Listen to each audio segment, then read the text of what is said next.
Alors, une actu sur Frandroid, scooters et motos électriques peuvent désormais circuler sur les voies de bus et de taxi.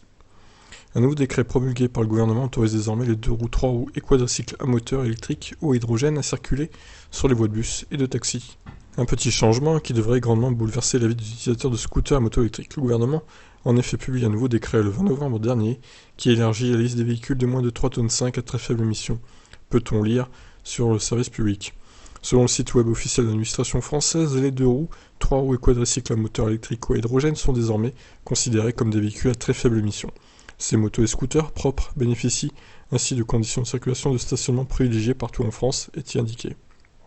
De ce fait, ces véhicules peuvent désormais circuler sur les voies réservées à la circulation des véhicules de transport en commun, des taxis, des véhicules de covoiturage et des véhicules à très faible émission, à condition d'être munis de la vignette critère.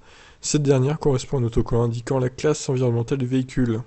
Cette vignette est considérée comme un laissez-passer qui justifie votre présence sur les voies de bus et de taxi autrefois exclusives. Voir le gouvernement adopter cette mesure n'a rien d'anodin, comme le notent nos collègues de Numérama. Cette disposition avait été réclamée par les Français et les opérateurs de scooters électriques en free floating, CityScoot en première ligne. Cela permettrait aux utilisateurs concernés d'optimiser leur temps de trajet en profitant de nouvelles voies généralement dégagées.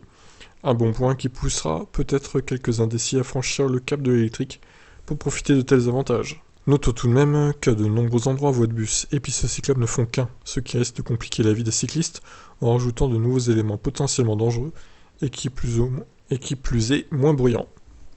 Bon ben voilà, du coup, les scooters électriques, les motos électriques pourront passer sur les voies de bus. Je dirais que c'est plutôt une bonne chose pour le coup. Ça incitera peut-être les gens à passer aux scooters et motos électriques. Donc voilà, je vous laisse réagir. Qu'est-ce que vous en pensez de cette nouvelle règle ? Ciao ciao.